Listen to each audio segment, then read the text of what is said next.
मित्रों, ये मेरे प्यारे मित्रों, हम लोगों ने 5 तक अपने काड़वा को लेकर चला था। 5 तक अपना काड़वा चला है मित्रों। ठीक है मित्रों, आइए 5 के बाद चलते हैं आगे। हमारे पास है इलस्ट्रेशन नंबर 6 है, 7 है।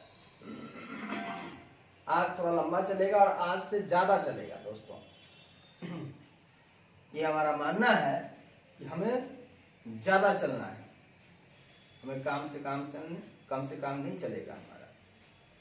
ठीक है मित्रों, आइए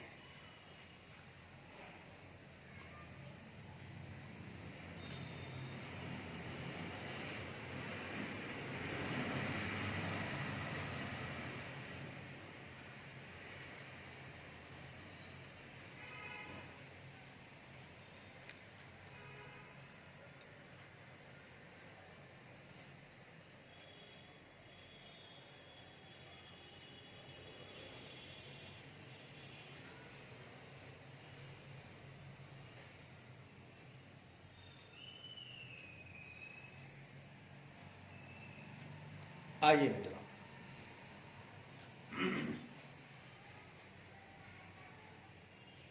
आइए मेरे प्यारे मित्रों, आइए।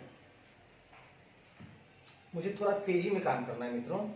मैं पहले इसको खत्म कर लेना चाहता हूं। ऐसा करता हूं, बुक उठाऊं, खत्म कर लूं। क्या सही रहेगा? थोड़ा तेजी में, थोड़ा फास्ट में सही रहेगा। आपने कह दिया तो सही रहेगा मित्रों। आइए मित्रों,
हमारा चैप्टर वही है, application of accounting standard.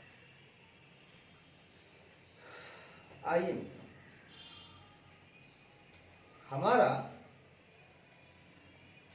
6 number illustration क्या कहता है, जरा गौर सुनिएगा।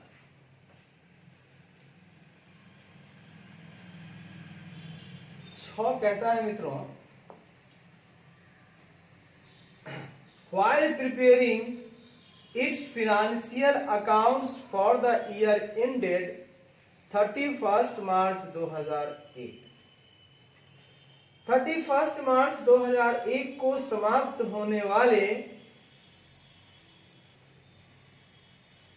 होने वाले वाइल पेपरिंग वर्ष का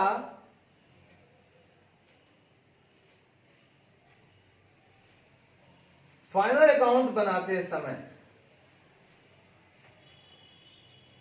31 मार्च 2001 को समाप्त होने वाले वर्ष के लिए समाप्त होने वाले वर्ष के लिए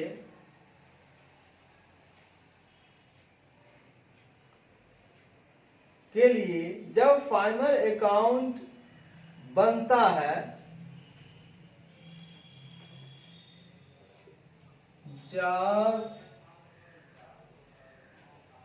फाइनल अकाउंट बनाया जाता है, तब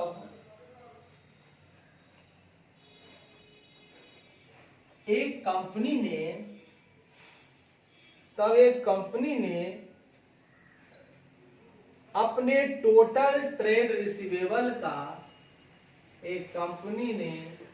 अपने टोटल ट्रेड रिसीवेबल का 5%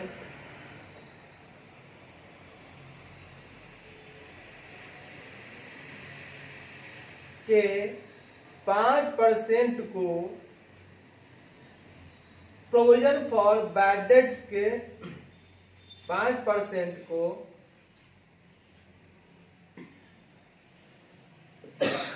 5% का प्रोविजन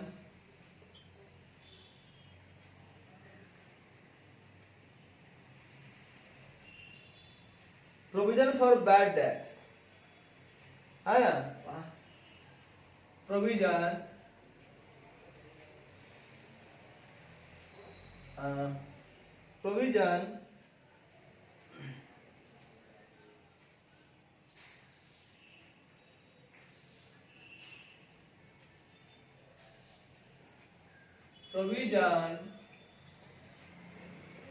बैड डेट्स के रूप में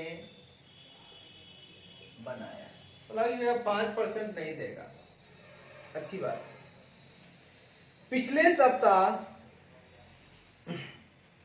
फरवरी 2001 के अंतिम सप्ताह में फरवरी 2001 के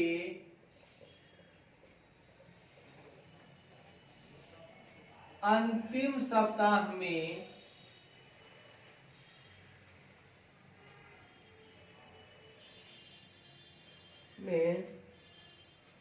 एक ट्रेड रिसीवेबल जो 2 लाख का था, सॉरी 2 लाख के लिए था, वो भारी लॉस, हेवी लॉस को सफर किया, हेवी लॉस से सफर किया। सप्ताह में, अंतिम सप्ताह में एक ट्रेड रिसीवेबल जो 2 लाख रुपए के लिए था, जो 2 लाख रुपए के लिए था, उसने भारी हैवी लॉस सफर किया, उसने हेवी लॉस से सफर किया, हेवी लॉस हो गया। इसकी वजह भूकंप थी,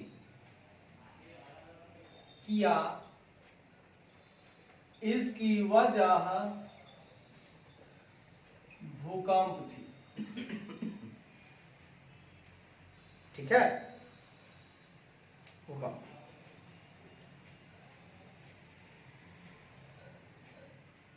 हानि को इंश्योरेंस पर किसी भी इंश्योरेंस पॉलिसी द्वारा कवर नहीं किया जा नहीं किया गया था।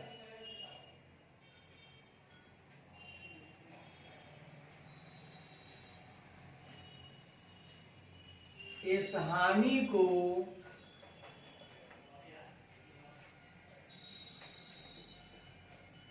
किसी इंश्योरेंस कंपनी द्वारा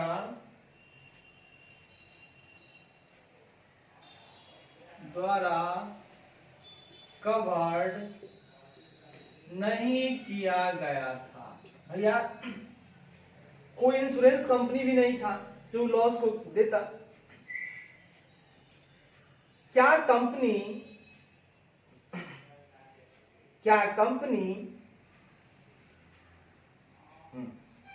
अच्छा सुनिएगा, इन अप्रैल 2001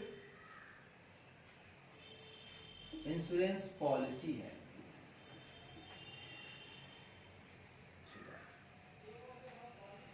अप्रैल 2001 में ट्रेड रिसीवेबल्स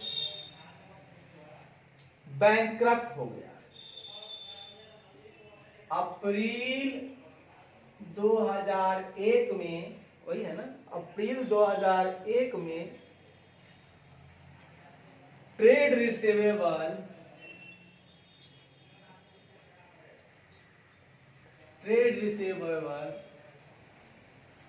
पूर्ण रूप से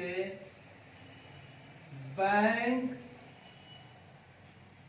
करप्ट हो गया, मतलब दिवालिया हो गया, बैंक करप्ट हो गया, बैंक करप्ट हो गया। क्या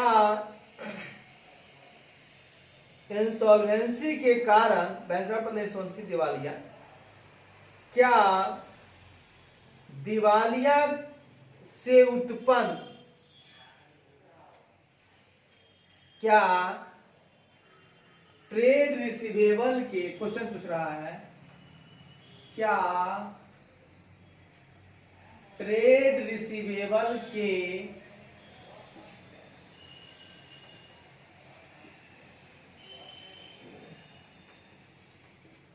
दिवालिया होने से उत्पन्न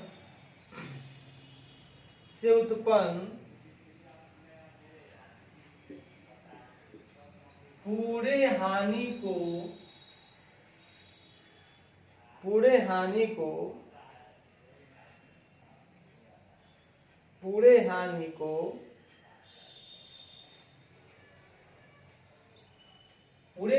को कंपनी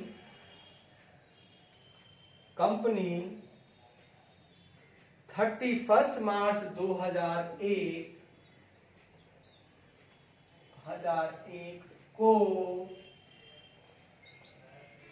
समाप्त होने वाले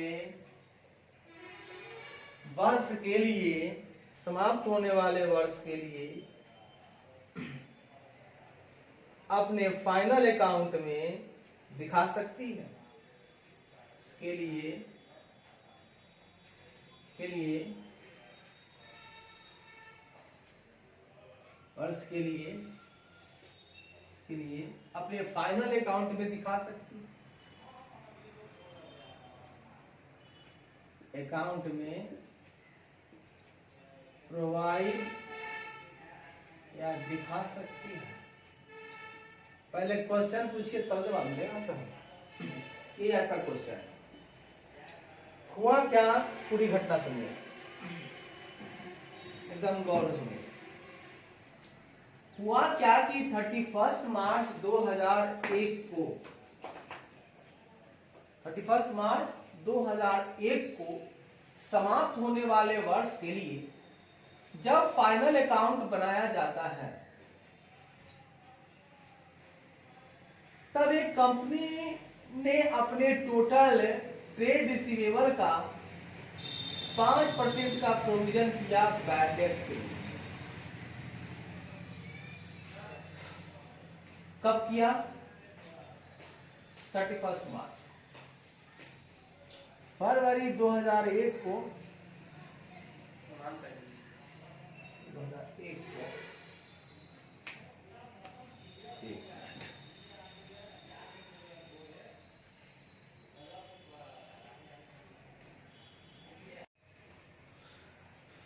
तो मेरे प्यारे मित्रों, हम क्या कह रहे थे जरा सुनिएगा। हम कह रहे थे कि 31 मार्च को समाप्त होने वाले वर्ष के लिए, सुनिएगा, के लिए जब फाइनल अकाउंट बनाती है कंपनी, तो उस समय कंपनी ने क्या किया कि अपने टोटल ट्रेड रिसीवेबल का 5% का प्रोविजन बना दिया, और वो बना दिया बैड डेट्स के रूप में। कैसे बना दिया? वो बना दिया आपको बैड डेट्स के रूप में बना दिया। अब हुआ क्या कि फरवरी 2001 को के अंतिम सप्ताह में, फरवरी मतलब 1 महीना पहले की बात हो रही है, ठीक है ना। फरवरी में क्या हुआ, इसका डिटेल्स पहले समझ लेते हैं और चलते हैं। आप समझिएगा, अगर 31 मार्च को समाप्त हो रहा है, इसका मतलब इसका बिगिनिंग होगा 1 अप्रैल 2000, और ये हो गया आपका 31 मार्च 2001। अब मार्च से पहले ये आया आपका फरवरी का महीना। फरवरी में क्या हुआ,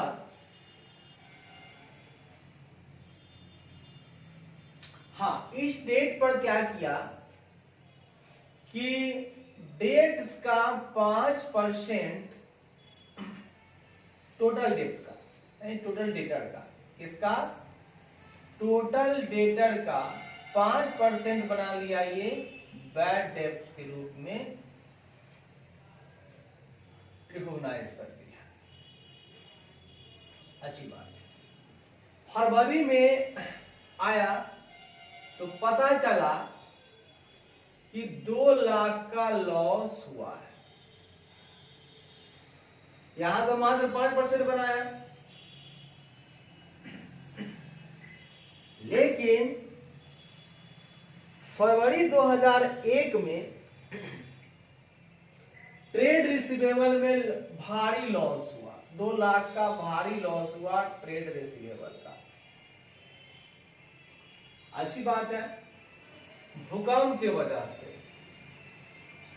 अर्थ क्वेक के कारण, भूकंप के कारण ऐसा हुआ, और no any covering by insurance policy, कोई no covered by any insurance policy. अप्रैल 2001 में हम आगे आए, आगे आपका अप्रैल 2001 में बेचारा बैंकरप्ट हो गया, अब साहब जब बैंकरप्ट हो गया, आसार तो पहले ही दिख गया था। जब आसार पहले ही दिख गया था तो क्या कीजिएगा, मेरे हिसाब से इस लॉस को क्या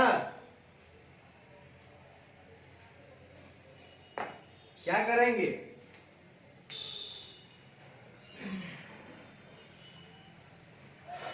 अब इसका आंसर पहले देख लेते हैं। जवाब खुद नहीं देना है, थोड़ा सोच समझ के काम करना है।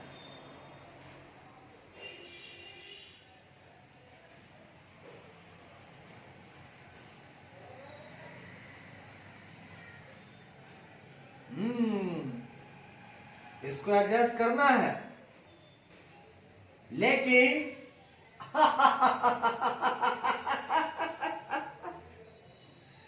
एकदम सही बात है कि पहले ही अगर हमारे पास कंडीशन एग्जिस्ट कर गया भैया हमको तो एडजस्ट करना ही पड़ेगा ना इससे, एकदम प्यार से चलेंगे, एकदम देहाती भाषा में चलेंगे। लिखिए अकाउंटिंग स्टैंडर्ड 4 के अनुसार, हम प्यार से सुनिएगा, आंसर लिखिए इसका। अकाउंटिंग स्टैंडर्ड 4 रिवाइज्ड के अनुसार, किसके अनुसार मित्रों? S4 रिवाइज के अनुसार एसेट और लायबिलिटीज को एडजस्ट करना चाहिए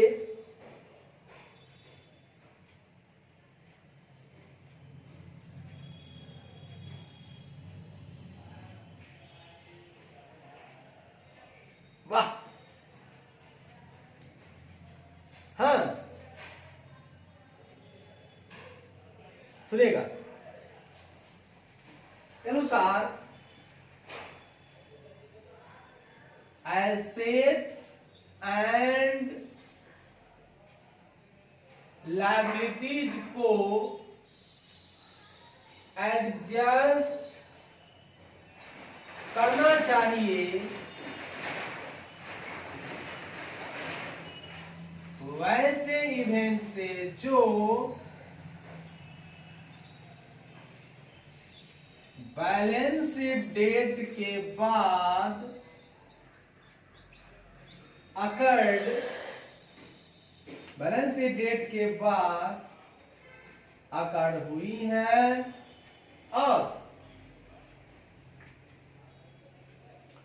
और अकर्ड हुई है और हमें बैलेंस डेट पर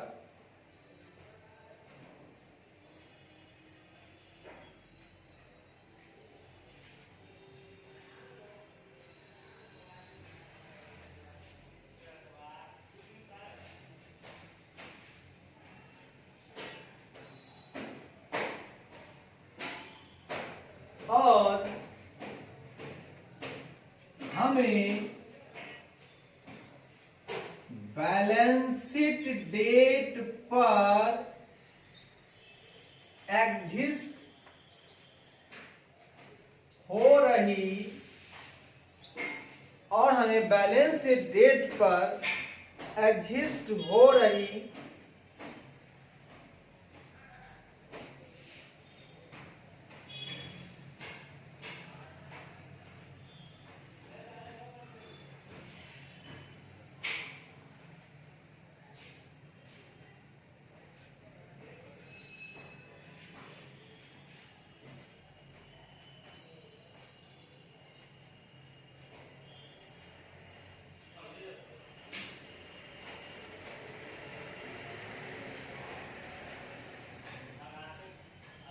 और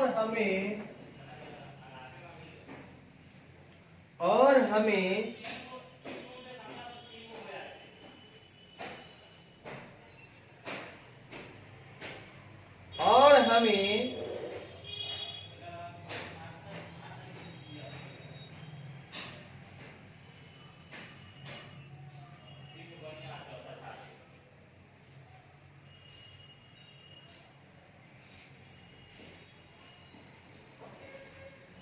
एडिशनल एविडेंस मिलता हो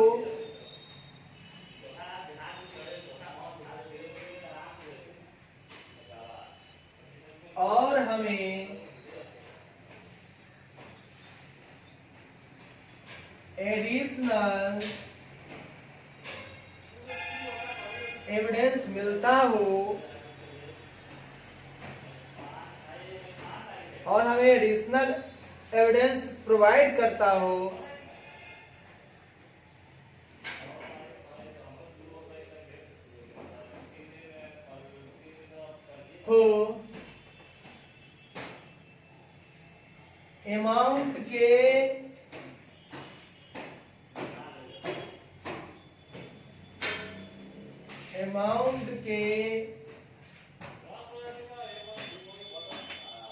अमाउंट के एस्टिमेशन अमाउंट के एस्टिमेशन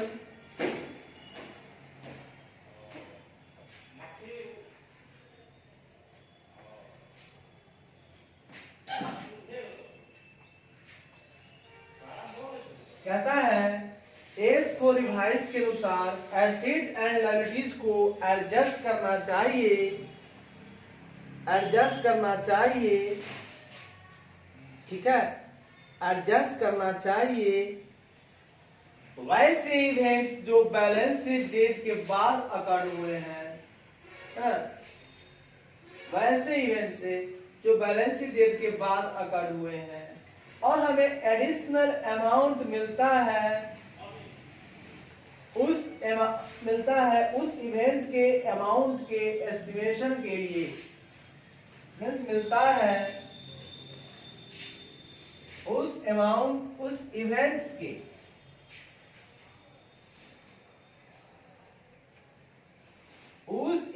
के अमाउंट के एस्टिमेशन के लिए जो बैलेंस शीट डेट पर एग्जिस्ट हो रही कंडीशन से संबंधित है, जो बैलेंस शीट डेट पर एग्जिस्ट हो रही कंडीशन से संबंधित। इस बात को समझिएगा, asset and liabilities should be adjusted for events occurring after the balance sheet date that provide, है ना, अगर वो इवेंट्स हमको प्रोवाइड करता है ना, उस इवेंट्स के लिए हमें एडिशनल एविडेंस मिलता है जो कि सहायता करता है एस्टिमेशन में सहायता के लिए, अमाउंट के एस्टिमेशन में सहायता के लिए, provide additional evidence to assist estimation of amount relating to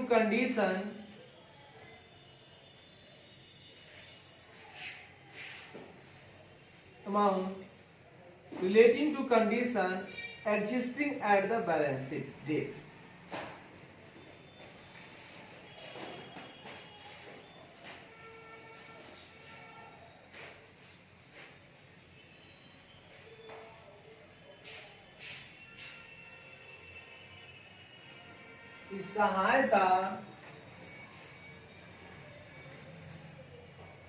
सहायता से संबंधित कंडीशन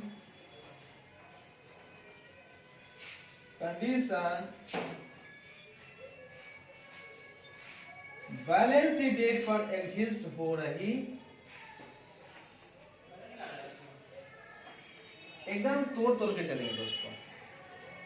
कह रहा है अकाउंटिंग स्टैंडर्ड 4 कहता है हमें उस इवेंट से एसेट एंड लायबिलिटीज को एडजस्ट करना चाहिए जो बैलेंस शीट डेट के बाद अकर हुई है। हम तभी ऐसा कर सकते हैं जब बैलेंस शीट डेट पर हमको कंडीशन एग्जिस्ट करता होना चाहिए। कंडीशन कहां दिखना चाहिए? बैलेंस शीट डेट पर। कौन सा कंडीशन होना चाहिए? भैया हम उस डेट पर अगर अमाउंट का एस्टिमेशन कर पाए, उस डेट पर अगर अमाउंट के एस्टिमेशन के लिए हमको एडिशनल एविडेंस मिल जाता है, ठीक है, अगर हमको बैलेंस शीट डेट पर मिल जाती है, ठीक है, कि कंडीशन एग्जिस्ट कर रही है ना, मतलब कि हमको अमाउंट का एस्टिमेशन से संबंधित जो मेरा शर्त है वो हमको बैलेंस शीट डेट पर अगर एग्जिस्ट हो रही है तो हम उसको एसेट एंड लायबिलिटीज को एडजस्ट कर लेंगे। वही हम बोल रहे हैं S4 रिवाइज के अनुसार एसेट एंड लायबिलिटीज को एसेट एडजस्ट करना चाहिए वैसे इवेंट से जो बैलेंस शीट डेट के बाद अकर हुए हैं, हाँ, और इसके लिए हमें एडिशनल एविडेंस मिलता है। हाँ, और हमें एडिशनल एविडेंस मिलता है उस इवेंट के अमाउंट के एस्टिमेशन में सहायता से संबंधित कंडीशंस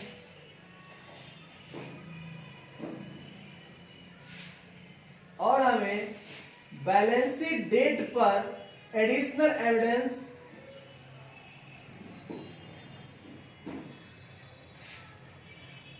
बस, और हमें एडिशनल एविडेंस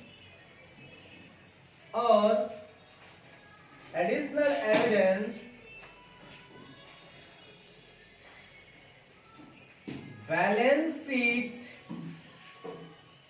डेट पर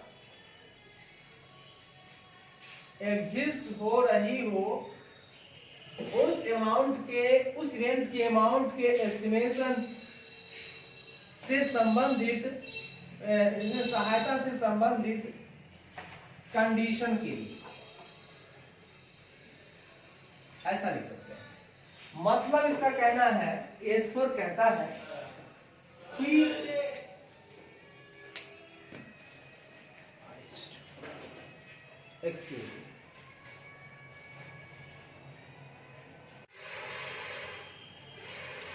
आइए मित्रों, आइए एकदम प्यार से आइए।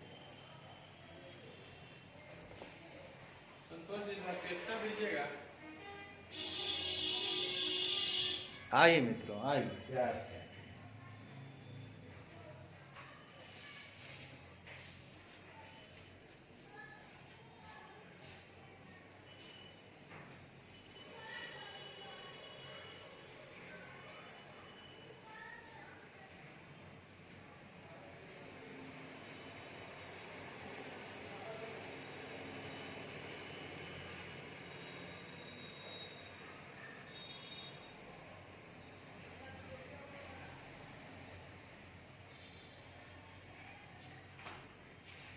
तो हम क्या कर रहे थे मित्रों कि एस4 रिवाइज्ड के अनुसार एसेट एंड लायबिलिटीज को एडजस्ट हम कर सकते हैं। हाँ, कर सकते हैं। कब? तो वैसे इवेंट से जो बैलेंस शीट डेट के बाद अकड़ हुई हैं और एडिशनल एविडेंस बैलेंस डेट पर एग्जिस्ट हो रही है, उस इवेंट के अमाउंट के एस्टिमेशन में सहायता से संबंधित कंडीशन के लिए, ठीक है, बाद में, और उस इवेंट के अमाउंट के एस्टिमेशन से संबंधित कंडीशन के लिए additional evidence balance sheet date पर एग्जिस्ट हो रही है के लिए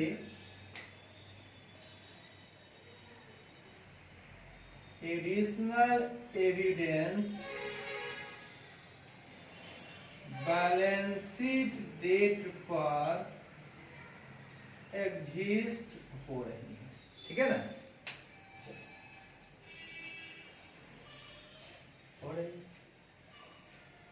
आगे बढ़िए। तो कहता है इसीलिए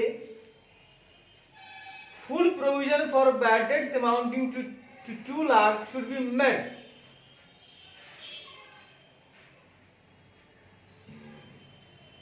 to cover the loss arising due to insolvency in the final accounts for the year ended 31st March 2001। इसीलिए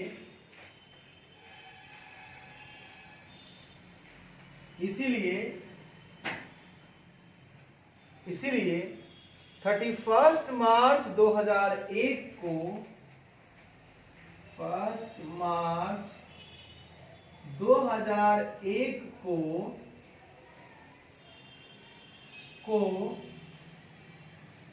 समाप्त होने वाले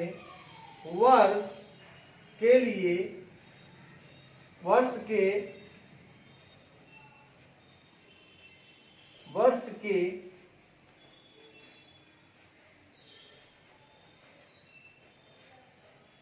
फाइनल अकाउंट में वर्ष के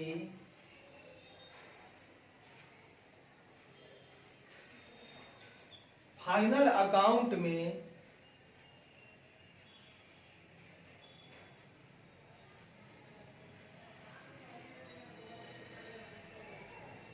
अकाउंट में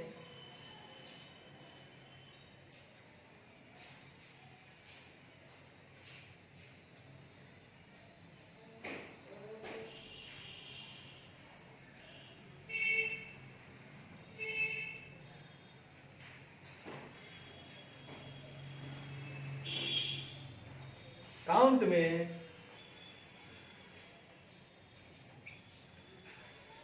इंसॉल्वेंसी से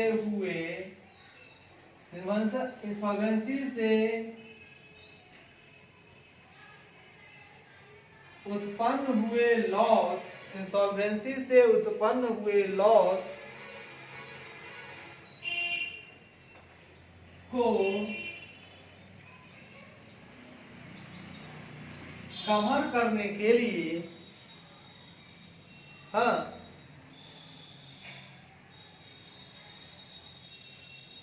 के लिए 2 लाख रुपए का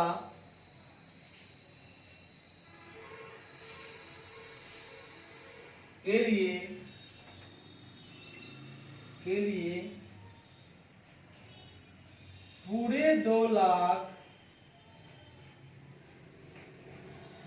रुपए का प्रोविजन फॉर डाउटफुल डेब्ट्स बनाया जाना चाहिए। प्रोविजन फॉर डाउटफुल डेब्ट्स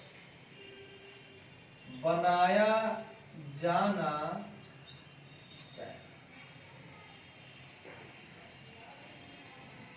पूरे 2 लाख के बैड डेट्स के लिए, हाँ, के लिए प्रोविजन फॉर बैड डेट्स, हाँ, पूरे 2 लाख रुपए के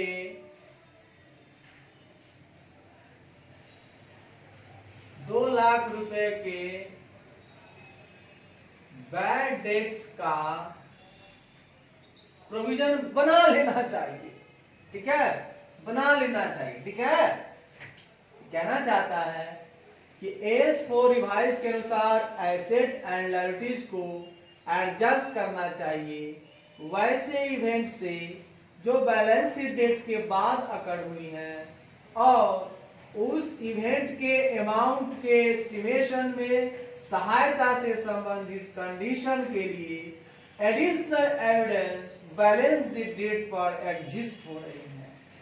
इसलिए 31 मार्च 2001 को समाप्त होने वाले वर्ष के फाइनल अकाउंट में इंसॉल्वेंसी से उत्पन्न हुए लॉस को कवर करने के लिए पूरे 2 लाख रुपए के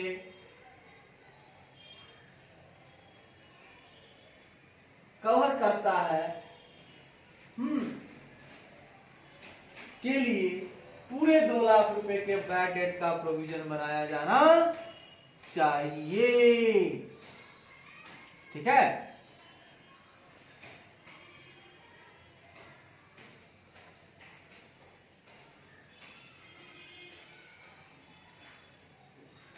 आगे बढ़िए। It is because earthquake took place before the balance sheet date. सुनिएगा, क्योंकि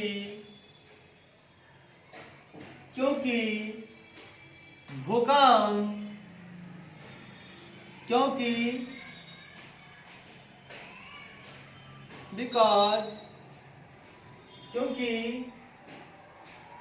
यह भूकंप बैलेंस शीट डेट से पहले, यह भूकंप कब आई है? यह भूकंप बैलेंस शीट डेट से पहले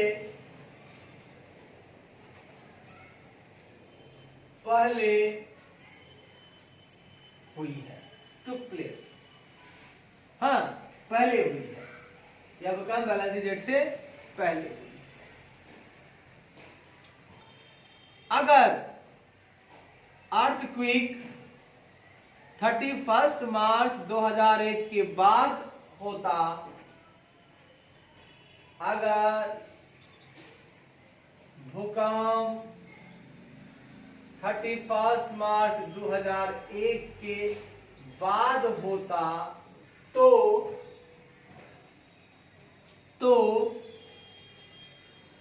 इसका ट्रीटमेंट नॉन एडजस्टिंग इवेंट के रूप में होता। तो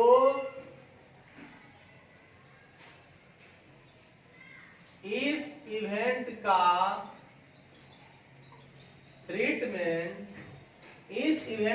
ट्रीटमेंट नॉन एडजस्टिंग इवेंट के रूप में होता और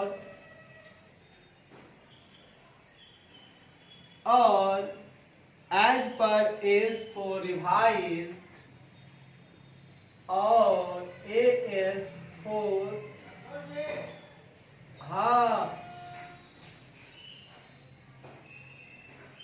AS4 रिवाइज के अनुसार, बोलिए सर, और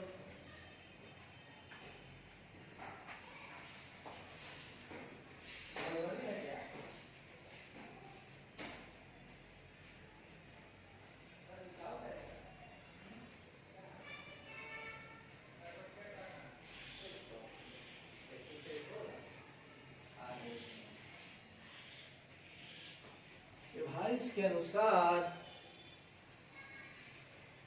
AS4 रिवाइज के अनुसार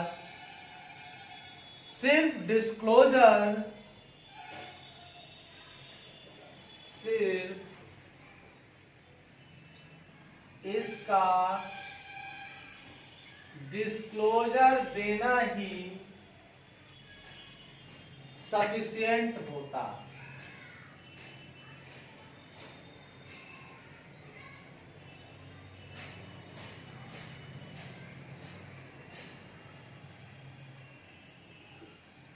और सफिशिएंट होता। ठीक सर, आपने एक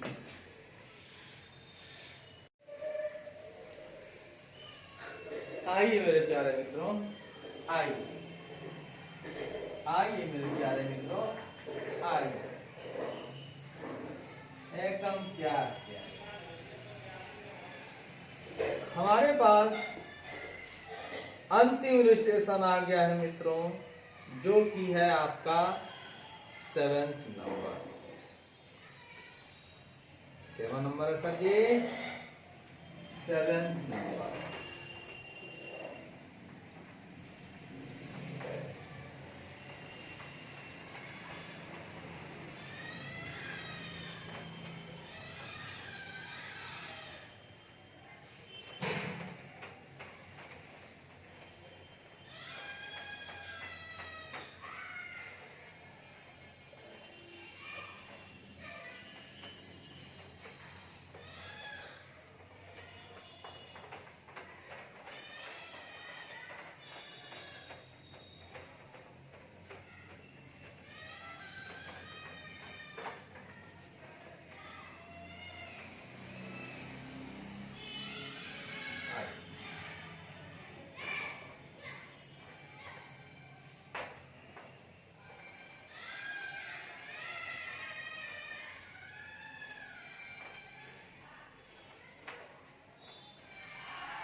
सुनिएगा प्यार से।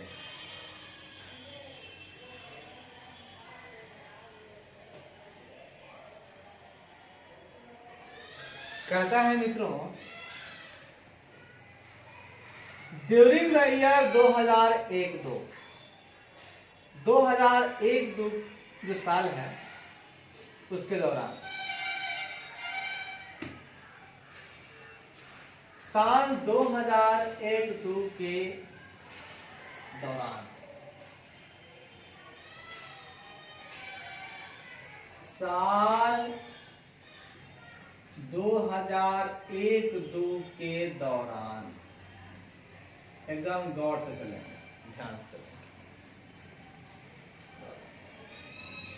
राज limited was sued by a competitor। sued मतलब दावा किया गया, फॉर इनफ्रिंजमेंट ऑफ ट्रेडमार्क। अच्छी बात है। तो लाभ उठाना, सुनिएगा सर, लाभ उठाना,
सुनेगा।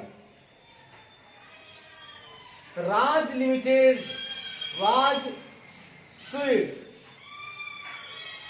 by a competitor। एक कंपटीटर दौरान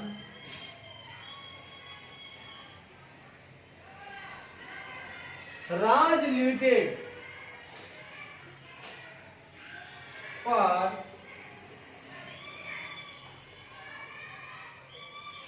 एक कंपटीटर द्वारा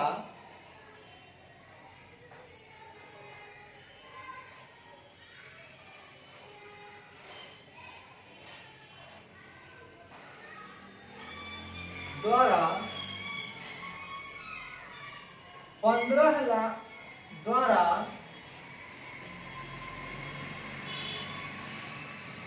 ट्रेडमार्क के अनाधिकृत हस्तक्षेप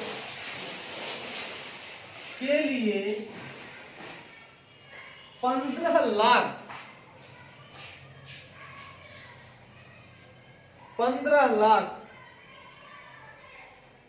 रुपए का मुकदमा किया। 15 लाख रुपए के लिए मुकदमा दायर किया। कहता है साल 2001-2 के दौरान राज लिमिटेड पर एक कॉम्पिटिटर द्वारा उसके ट्रेडमार्क के के द्वारा उसके ट्रेडमार्क पर अनाधिकृत हस्तक्षेप करने के लिए 15 लाख रुपए का मुकदमा दायर किया। कितने लाख रुपए का? 15 लाख रुपए का मुकदमा दायर। कंपनी के लीगल काउंसिल के सलाह के आधार पर कंपनी के लीगल काउंसिल के सलाह के आधार पर काउंसिल के सलाह के आधार पर Raj limited provided for a sum of 10 lakh in its financial statement for the year ended के सलाह पर राज लिमिटेड ने के सलाह पर राज लिमिटेड ने 31 मार्च 2001 को समाप्त होने वाले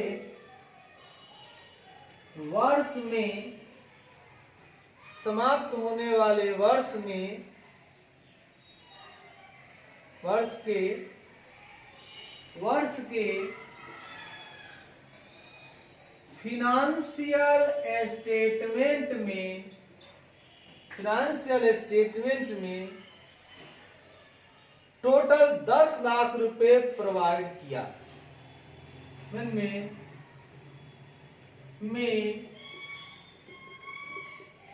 कुल 10 लाख रुपए प्रोवाइड किया। कितना प्रोवाइड किया? 10 लाख। उसका लीगल काउंसिल बोला कि भैया 15 लाख का मुकदमा है तो 10 लाख लगभग आपको लग जाएगा, तो आप नहीं होता है तो 10 लाख रुपया प्रोवाइड कर दीजिए। आप फाइनेंशियल स्टेटमेंट में 10 लाख रुपया प्रोवाइड कर दीजिए। अच्छी बात। 18 मई 2002 को 18 मई 2002 को कोर्ट ने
कोर्ट ने ट्रेडमार्क के अनाधिकृत हस्तक्षेप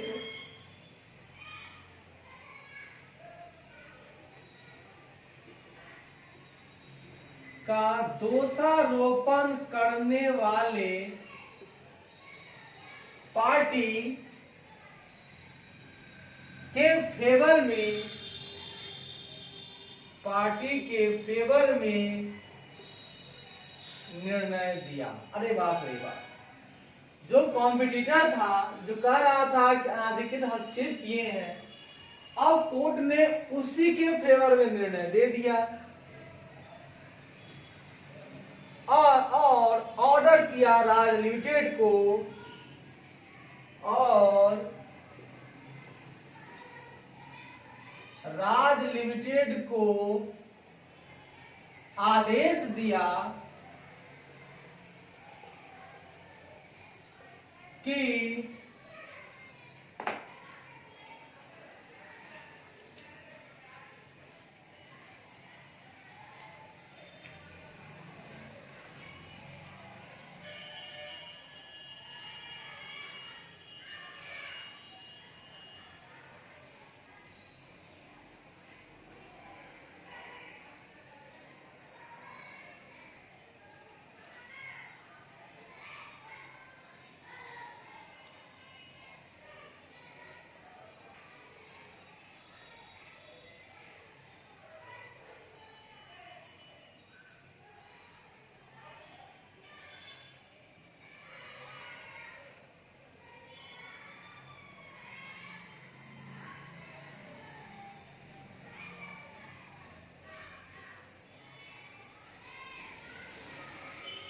और आदेश दिया कि पीड़ित पार्टी को, कि एग्रीव्ड पार्टी मतलब पीड़ित पार्टी को टोटल 10 लाख रुपए, कुल 10 लाख रुपए पे करे, को कुल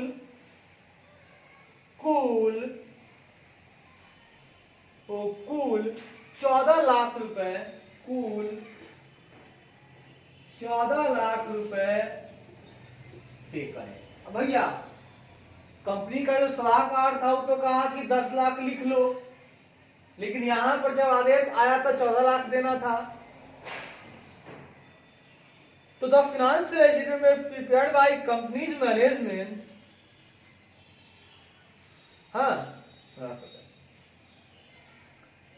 कंपनी के मैनेजमेंट के द्वारा, कंपनी के मैनेजमेंट के द्वारा फाइनेंशियल स्टेटमेंट 31 अप्रैल 2002 को बनाया गया। 31 अप्रैल 2002 को बनाया गया और बोर्ड के द्वारा, और बोर्ड के द्वारा 30 मई 2002 को, 30 मई 2002 को अप्रूव्ड किया गया। मित्रों बड़ा सुंदर सा सवाल है, बहुत प्यारा सवाल है, सुनिएगा और इसको आप समझिएगा, सुनिएगा भी और इसको समझिएगा।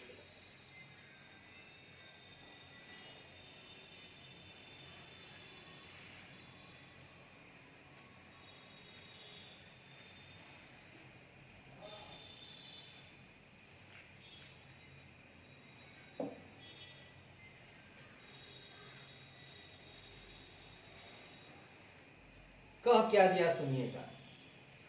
साल 2001-2 के दौरान राज लिमिटेड पर एक कंप्यूटर द्वारा उसके ट्रेडमार्क पर अनाधिकृत हस्तक्षेप के लिए 15 लाख रुपए का मुकदमा दायर किया गया। कंपनी के लीगल काउंसिल की सलाह के आधार पर राज लिमिटेड ने 31 मार्च 2001 को समाप्त होने वाले वर्ष के लिए फिनेंशियल स्टेटमेंट में कुल 10 लाख रुपया प्रोवाइड कर दिया कि हमको देना है। 18 मई 2002 को कोर्ट ने ट्रेडमार्क के अनाधिकृत हस्तक्षेप का दोषारोपण करने वाले पार्टी के फेवर में निर्णय दिया और राज लिमिटेड को आदेश दिया कि पीड़ित पार्टी को कुल 14 लाख रुपए पे करे। कंपनी के मैनेजमेंट द्वारा फाइनेंशियल स्टेटमेंट 31 मार्च अप्रैल 2002 को बनाया गया और बोर्ड के द्वारा 13 मई 2002 को अप्रूव किया गया। इसको हम लोग एक रेखा से समझ लेते हैं। साल 2001-2 है, यानी कि 1/4/2001 से शुरू हो रहा है मित्रों और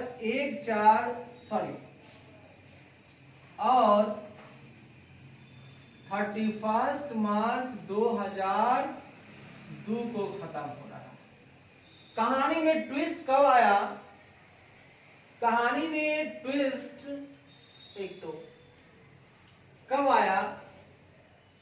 कहानी तो 1-2 का है, लेकिन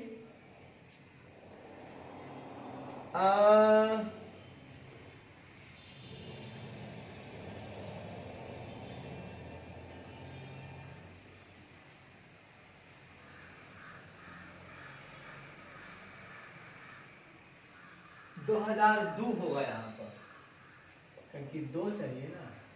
2002 को समाप्त होने वाले वर्ष के लिए फाइनेंशियल कुल 10 लाख 18 मई 2002 को। अब मार्च के बाद मान लीजिए ये 18/5/2002 है, वो कोर्ट ने इसके फेवर निर्णय दिया और राज लिमिटेड को आदेश दिया कि पीड़ित पार्टी को कुल 14 लाख रुपया पे करे। कंपनी के मैनेजमेंट द्वारा फाइनेंशियल स्टेटमेंट जो है आपका ये बनता है 31 अप्रैल को, यह है फाइनेंशियल स्टेटमेंट डेट और अप्रूव हुआ है आपको 13 मई को, 30 मई को ये अप्रूव हुआ है। आप सुनिएगा मित्रों, 13 मई को अप्रूव हुआ, 18 मई को क्या हुआ? 18 मई को कोर्ट का ऑर्डर हुआ। 18 मई को कोर्ट का ऑर्डर हुआ 14 लाख को। यहां पर इसने 10 लाख दिखा दिया था। अब बताइए मित्रों, ये जो कहानी है फाइनेंशियल स्टेटमेंट के अप्रूवल और बना है, उस दोनों के बीच 14 लाख देना है। तो 10 लाख दे चुके हैं, तो हमको 4 लाख और क्या करना होगा? देना होगा। क्या करें भैया? ये तो एडजस्टिंग इवेंट्स है, पूरा पूरा दिख रहा है। इसका आंसर लिखिए।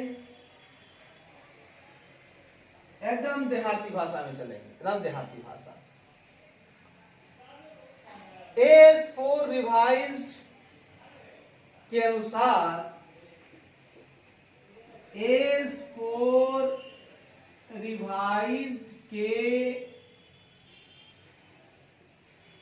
अनुसार एसेट एंड लायबिलिटीज को एडजस्टमेंट करने की आवश्यकता है। को अनुसार एसेट एंड लायबिलिटीज को एडजस्टमेंट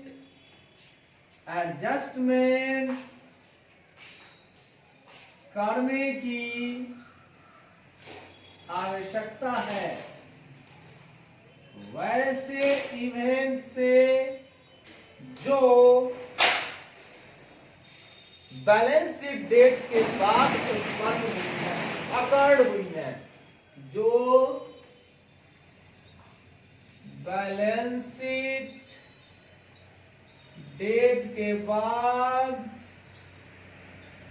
अकर्ड हुई है और इसके लिए और अकड़ हुई है, और ये इवेंट हमें प्रोवाइड करते हैं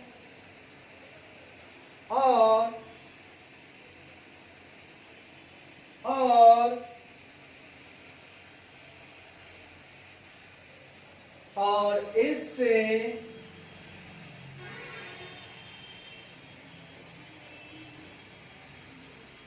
इस इवेंट के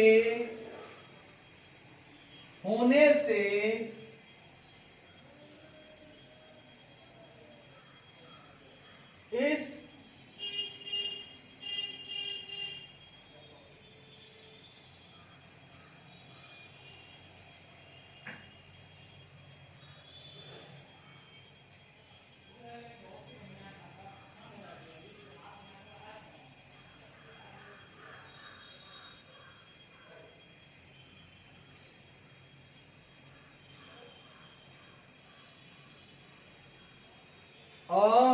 इस इवेंट के होने से हमें एडिशनल इंफॉर्मेशन मिलता है, हमें एडिशनल इंफॉर्मेशन मिलता है कि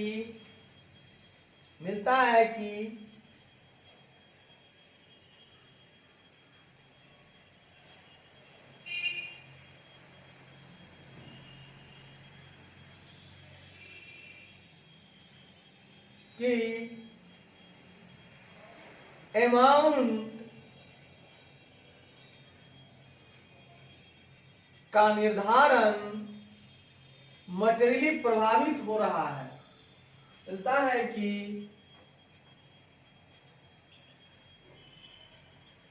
अमाउंट का निर्धारण मटेरियली प्रभावित हो गया है। इस इवेंट के होने से हमें एडिशनल इंफॉर्मेशन मिलता है कि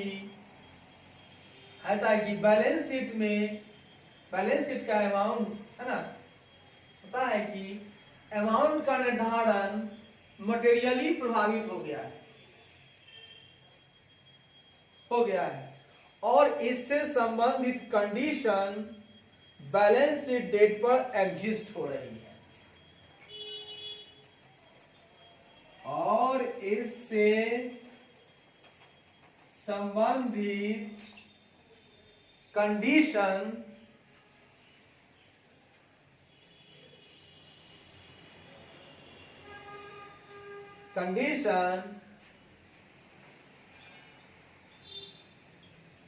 बैलेंस शीट डेट पर एग्जिस्ट हो रही है। क्या कह रहा है सुनिए, हम कहना चाहते हैं मित्रों, एस4 रिवाइज के अनुसार एसेट एंड लायबिलिटीज को एडजस्टमेंट करने की आवश्यकता है वैसे इवेंट से जो बैलेंस शीट डेट के बाद अकर हुई हैं, और इस इवेंट के होने से हमें इस इवेंट के लिए हमें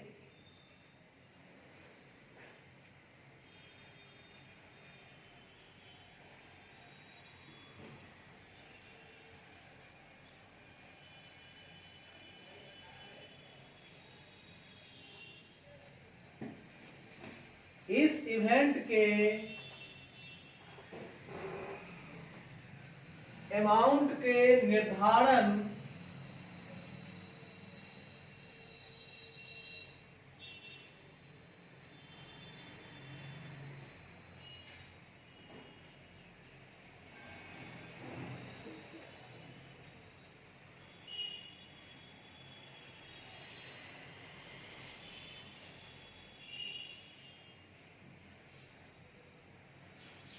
के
सुनिएगा क्या कर रहा है।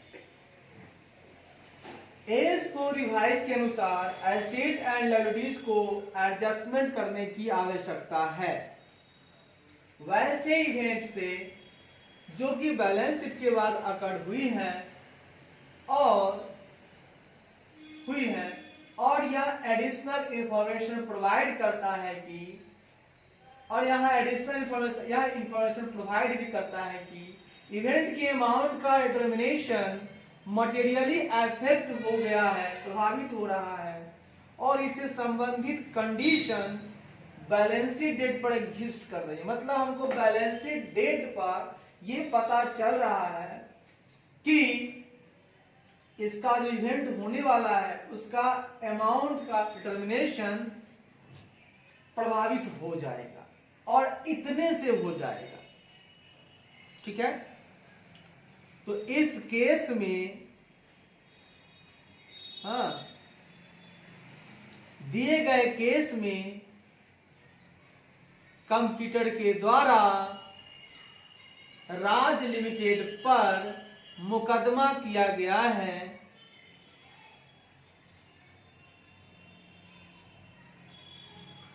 In the given case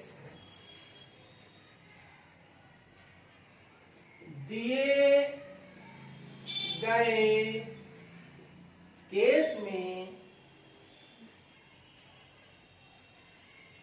Raj limited पर एक कंप्यूटर द्वारा एक सुनेगा सर जी, बैलेंस शीट, हाँ ये समझिएगा, इस कोड के अनुसार एसेट एंड लायबिलिटीज को एडजस्टमेंट करने की आवश्यकता है। वैसे इवेंट से जो बैलेंस शीट डेट के बाद अकड़ हुई है और यह एडिशनल इंफॉर्मेशन प्रोवाइड करता है कि इवेंट के अमाउंट का डिटर्मिनेशन मटेरियली प्रभावित हो गया है और इससे संबंधित कंडीशन बैलेंस शीट डेट पर एग्जिस्ट कर रही है। तो दिए गए केस में राज लिमिटेड पर एक कंप्यूटर द्वारा उसके ट्रेडमार्क पर अनाधिकृत हस्तक्षेप के लिए 2001-2 साल के दौरान मुकदमा किया गया और उसके लिए उसके द्वारा प्रोविजन बना लिया गया था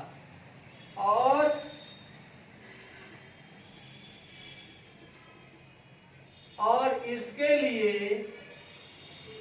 उसके द्वारा प्रोविजन बना लिया गया था।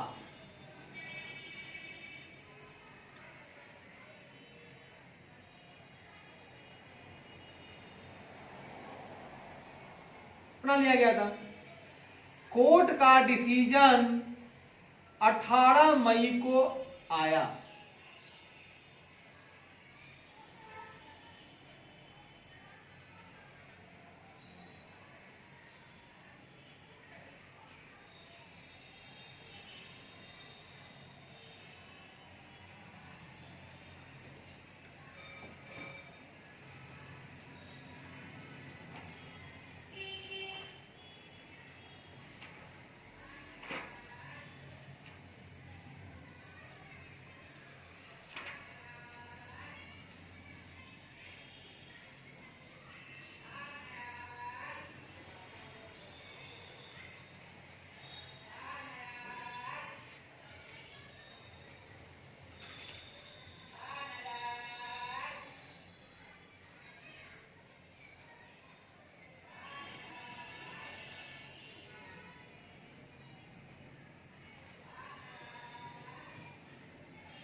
कोर्ट के द्वारा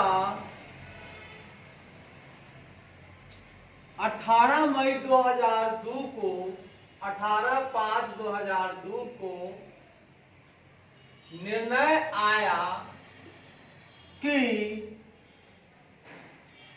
पेनाल्टी पेमेंट करना होगा कि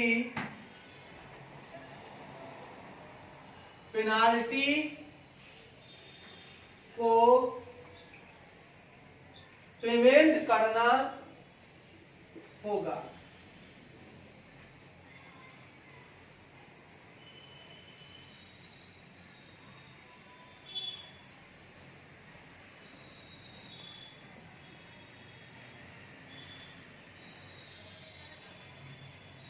होगा जो कि यहां जो इससे जो कि यहां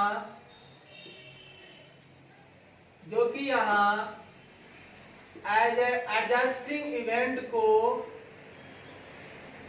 स्थापित करता है। मतलब कोर्ट के द्वारा 18/5/2002 की निर्णय आया कि पेनाल्टी को पेमेंट करना होगा, जिससे जो कि यहां एडजस्टिंग इवेंट को स्थापित करता है, क्योंकि it is an event occurred before approval of the finance, क्योंकि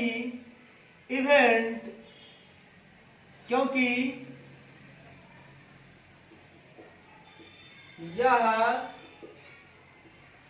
एक ऐसा इवेंट है जो कि फाइनेंशियल स्टेटमेंट के अप्रूवल से पहले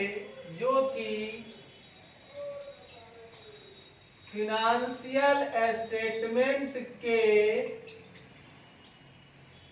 अप्रूवल से पहले अकर्ड हुई है, इसीलिए राज लिमिटेड को प्रोविजन 4 लाख से राज लिमिटेड को प्रोविजन को एडजस्ट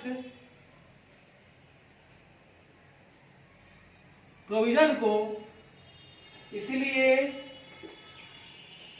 राज लिमिटेड को अपना प्रोविजन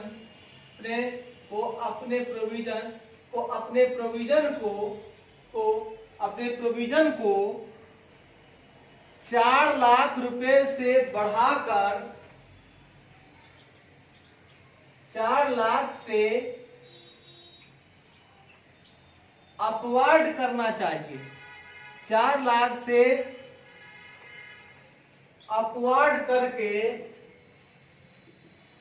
एडजस्ट करना चाहिए, एडजस्टमेंट करना चाहिए 4 लाख से। To reflect the award decreed by the court, ताकि रिफ्लेक्ट हो सके अवार्ड जो कि कोर्ट के द्वारा कहा गया था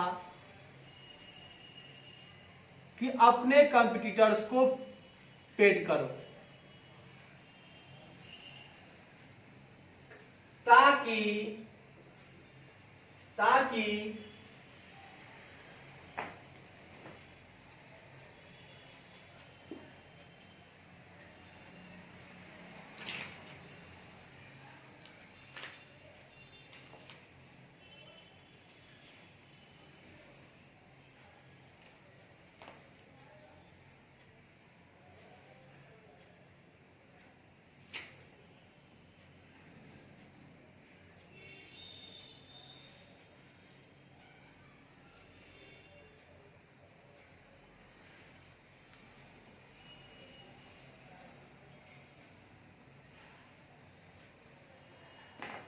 ताकि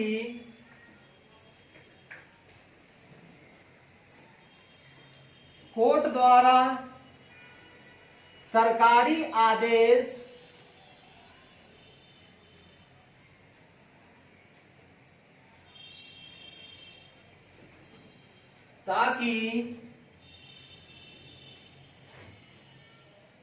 कोर्ट द्वारा दिए गए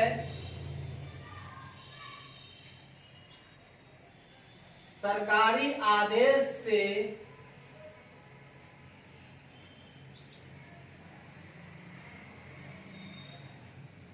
कोर्ट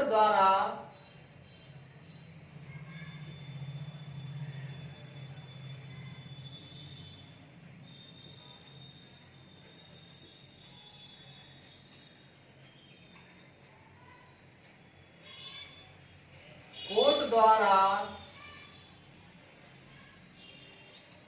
अवार्ड देने के लिए दिए गए सरकारी आदेश कोर्ट द्वारा अवार्ड देने के कोर्ट द्वारा दिए गए देने के कोर्ट द्वारा अवार्ड देने के लिए दिए गए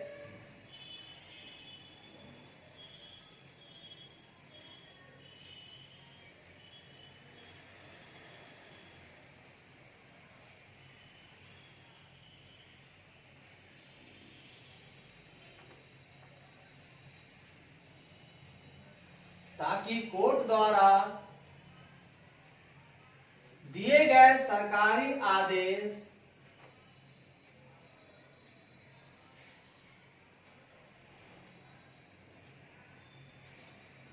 कोर्ट द्वारा सरकारी आदेश दिए गए कि अवार्ड दो वह रिफ्लेक्ट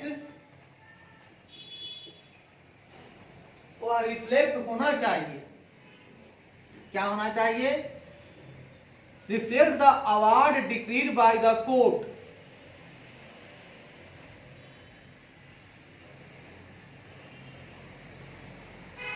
पुरस्कार का आदेश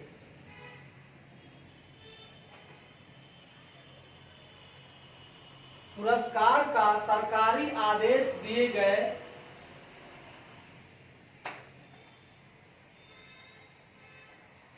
जो कि रिफ्लेक्ट हो। मतलब राज्य लिमिटेड को अपने प्रोविजन को 4 लाख से अपवर्ड करके एडजस्टमेंट करना चाहिए ताकि कोर्ट द्वारा पुरस्कार का सरकारी आदेश दिया गया है वह रिफ्लेक्ट हो जाएगा। ताकि कोर्ट द्वारा पुरस्कार का सरकारी आदेश जो दिया गया जो कि ताकि कोर्ट द्वारा पुरस्कार का सरकारी आदेश दिया गया ताकि कोर्ट द्वारा दिया गया आदेश जो है वो वहां रिफ्लेक्ट होना चाहिए, है ना। 4 लाख से बढ़ाइएगा और कोर्ट कह रहा है कि बढ़ाओ, आदेश दिया गया है तो रिफ्लेक्ट होना चाहिए।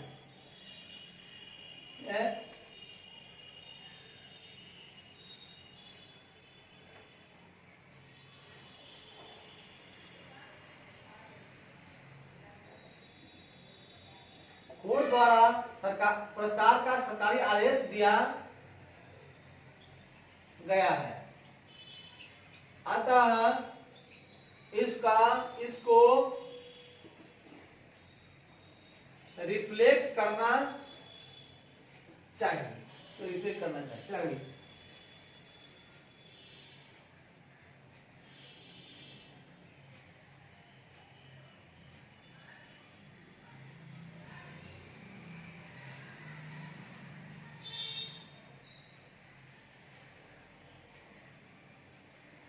एकदम प्यार मोहब्बत से। ओके, मंत्र भारी हो गया, फोन पर आ जाता है ना सर, तो मन होता है एक minute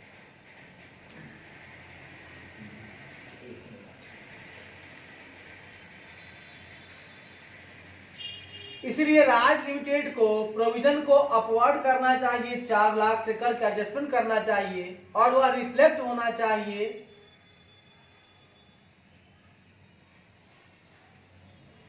to reflect the award decreed by the court to be paid by them to its competitor।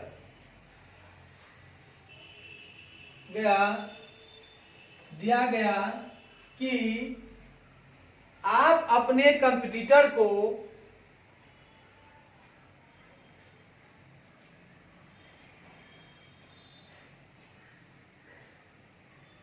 कि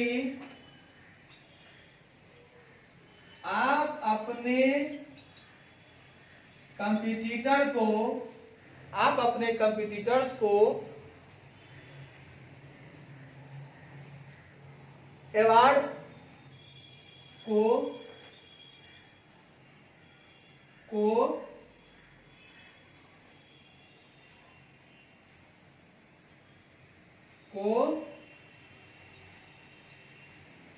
पेनाल्टी दो। मतलब वो कोर्ट कह रहा है, कोर्ट अवार्ड के रूप में कर रहा है, तो और इसके लिए पेनाल्टी हो गया आर लिमिटेड के लिए। ये आर लिमिटेड आपको पेनाल्टी देना होगा कॉम्पिटिटर्स को, ठीक है। इसलिए राज लिमिटेड को अपने प्रोविजन को 4 लाख से अपवार्ड करके एडजस्टमेंट करना चाहिए। हाँ, और कोर्ट द्वारा सरकारी आदेश दिया गया कि कोर्ट द्वारा सरकारी आदेश दिया गया कि अपने कंप्यूटर को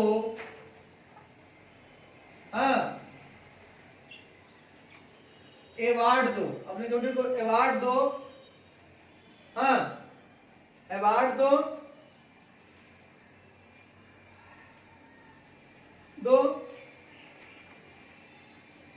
और इसे रिफ्लेक्ट करो अपने प्रोविजन के साथ। मतलब जो प्रोविजन है बनाया है उसके साथ उसको दिखाओ। अगर कोर्ट का जजमेंट 1 जून 2002 को आता, आप सुनिएगा यहां पर एक बात, अगर कोर्ट का जजमेंट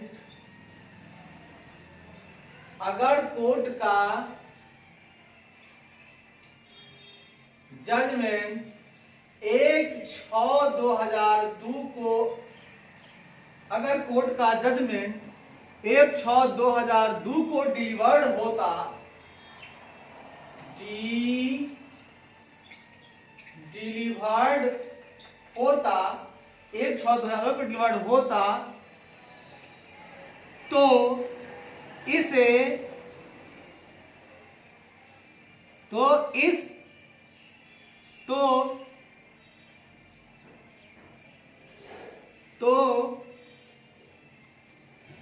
इस इवेंट को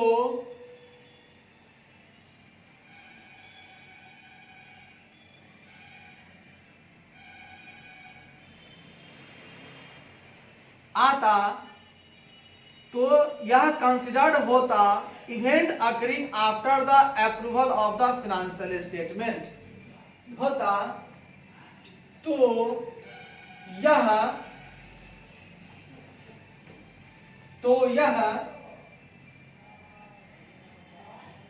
आता, तो यह इवेंट फाइनेंशियल स्टेटमेंट के अप्रूवल के बाद वाला माना जाता, जो कि जिसको S4 रिवाइज्ड कवर्ड नहीं करता है। और इस केस में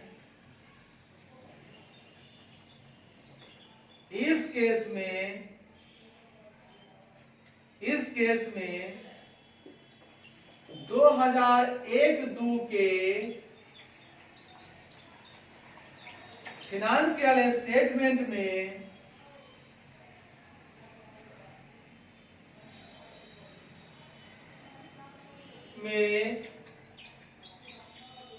कोई एडजस्टमेंट करने की आवश्यकता नहीं होती। चलिए, हो गया। क्या क्वेश्चन था सुनिए और समझिए, फिर समझाते हैं। इधर से हम कहना चाहते हैं मित्रों, हम कहना चाहते हैं कि एक क्वेश्चन था साल 2001-2 के दौरान राज लिमिटेड पर एक कंप्यूटर द्वारा उसके ट्रेडमार्क पर अनाधिकृत हस्तक्षेप के लिए 15 लाख रुपए का मुकदमा दायर किया गया।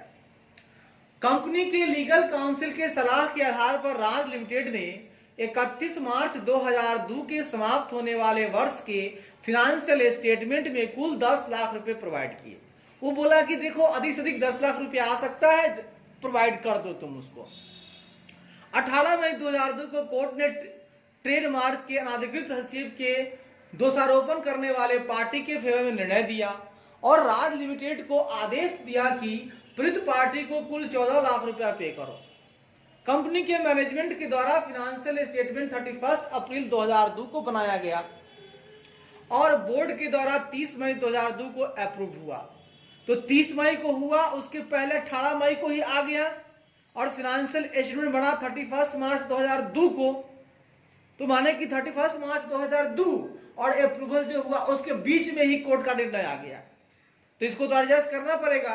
तो S4 के अनुसार एसेट लायबिलिटीज को एडजस्टमेंट करने की आवश्यकता है वैसे इवेंट से जो बैलेंस शीट डेट के बाद अकर हुई है, और यह एडिशनल इंफॉर्मेशन प्रोवाइड करता है कि इवेंट के अमाउंट का डिटर्मिनेशन मॉडरली प्रभावित हो गया है और इससे संबंधित कंडीशन बैलेंस शीट डेट पर एग्जिस्ट हो रही है। मतलब जो इवेंट हुआ है ना, उसका अमाउंट का डिटर्मिनेशन जो कर रहे थे वहां मटेरियली प्रभाव हुआ है और ये कंडीशन हमको बैलेंस शीट पर एग्जिस्ट कर रही है। तो दिए गए केस में राज लिमिटेड पर एक कंपटीटर द्वारा उसके ट्रेडमार्क पर अनाधिकृत हस्तक्षेप करने के लिए 2001-2 साल के दौरान मुकदमा किया गया और इसके लिए उसके द्वारा प्रोविजन बना लिया गया था।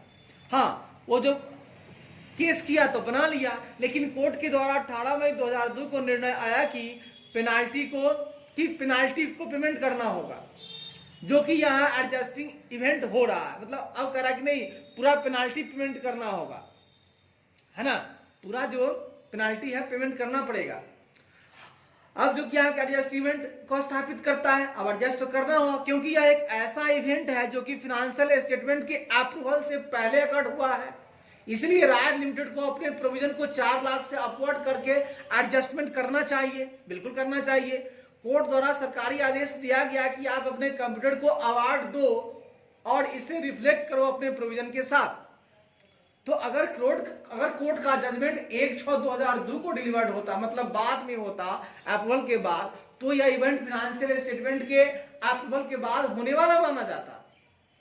यस, होने वाला था, जिससे S4 रिवाइज कवर नहीं करता है। और इस केस में 2001-2 के फिनेंशियल स्टेटमेंट में कोई एडजस्टमेंट करने की आवश्यकता नहीं होती।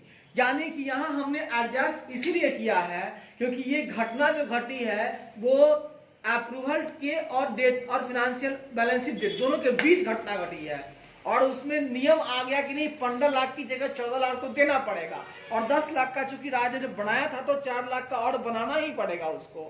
ठीक है, इस पेनाल्टी को उसको क्या करना चाहिए, रिफ्लेक्ट कर देना चाहिए अपने प्रोविजन के साथ और उसी साल में 1-2 में ही करना चाहिए। चलिए, तो धन्यवाद आपका। थोड़ी देर के बाद मिलते हैं मित्रों, अगले एस के साथ मिलते हैं। प्रयास जारी रहेगा। धन्यवाद।